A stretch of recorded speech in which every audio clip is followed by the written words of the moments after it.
Сәлем достар, сіздермен мен Нұрсұлтан, Казах Dream каналы. Сіздер бүгінгі видеода елімізді Оңтүстік Кореямен салыстыратын боламыз. Менің осы уақытқа дейін жасаған әрбір видеоларыма лайк бас, мені қолдаған көрермендеріме алғысым шексіз, себебі біз кеше ғана арнамыздағы көрермендердің санын 100-ге жеткіздік.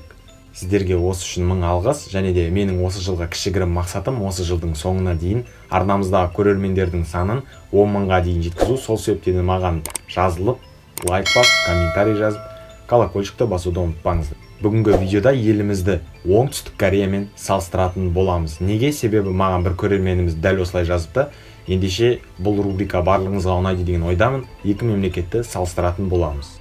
Ең алдымен екі мемлекеттің тарихын алып қарайтын болсақ, 1392 жылы Корея түбегінде Корея империясы құрылған болатын. Ал Қазақстан 1465 жылы Қозыбасы деген жерде Қазақ хандығы ең алғаш құрылды. Корея өзінің тәуелсіздігін 1945 жылы 15 тамызда Жапон империясынан босап шыққан болатын. Қазақстан барлығымызға белгілі 1991 жылы Кеңес одағы ыдыраған кезде 16 желтоқсан өзінің тәуелсіздігін алды. Екінші кезекте біз екі мемлекеттің жер аумақтарын салыстыратын боламыз. Оңтүстік Кореяның жалпы жер аумағы 100.363 км квадратқа тең. Әлемде жер көлемі жөнінен 107-ші орынды алады. Қазақстанның жер көлемін айтатын болсақ, 2.724.902 км квадратқа тең. Әлемде жер көлемі жөнінен 9-шы орынды алады. Бұл деп отқанымыз Қазақстандағы ең кіші облыс, Солтүстік Қазақстан облысы, орталығы Петропавл қаласы саналатын облыстан сәл ғана мөлшерде үлкен мемлекет. Солтүстік Қазақстан облысының жалпы жер аумағы 97.993 км квадратқа тең. Қазіргі таңдағы екі мемлекеттің халқының санын салыстыратын боламыз. Оңтүстік Корея қазіргі таңда 51.709.098 адам тұрады. Ал біздің елімізде 18.671.000 адам тұрады. Оңтүстік Корея әлемде халқының саны бойынша 28-ші орында. Қазақстан әлемде 64-ші орында алады.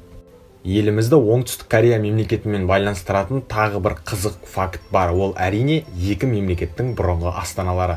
Қазіргі таңдағы Оңтүстік Кореяның астанасы Сеул, кәріс тілінен аударғанда Астана сөзінің мағынасын береді. Қазақстанның астанасы да қазіргі Нұрсұлтан қаласы бұрын Астана атауымен аталған, яғни екі тілде де Астана дейтін сөздің мағынасын береді. Барлығымызға белгілі, Оңтүстік Кореяның экономикасы өте ғарыштап дамыған. Оған мысал ретінде Samsung және де LG, Sony сияқты өзінің осы алпауыт компанияларын мысалға айта кетуге болады. Олар тіпті кір машина, тоңазытқыш және сонымен қатар басқа тұрмыстық техникаларды әлемде шығарудан алдыңғы орындарда. Оңтүстік Кореяның экономикасын айтатын болса, олар қазіргі таңда K-pop, яғни музыка саласында да әлемді өзінің K-pop индустриясымен жаулауда және сонымен қатар өзінің драма сериалдарымен бүкіл әлемді тамсандырған болатын. Оңтүстік Кореяда сонымен қатар өзінің автокөліктерімен және де бетке операция жасау бойынша да алдыңғы орындарға кіреді.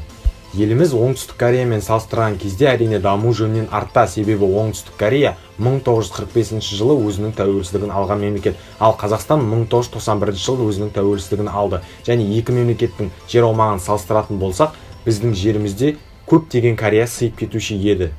Кореяның жер аумағын түсіну мақсатында осы Солтүстік Қазақстан облысын мысалға келтірдім. Солтүстік Қазақстан облысында жалпы бір Корея мемлекеті өмір сүріп жатыр. Осындай кішкентай жер аумақта қазіргі таңда 51 миллион адам тұрады. Кейбір көрермендеріміз білмеуі мүмкін, Корея бұрын дамымаған мемлекеттер қатарына болған болатын. Алайда өзінің жарты жылдық тарихында олардың экономикасы ғарыштап дамыды, және де олар Азия жолбарыстар қатарына кірген болатын. Азия жолбарыстарына 4 мемлекет кіреді, оған Оңтүстік Корея, Гонконг, Сингапур және Қытай автономиясы Тайбэй.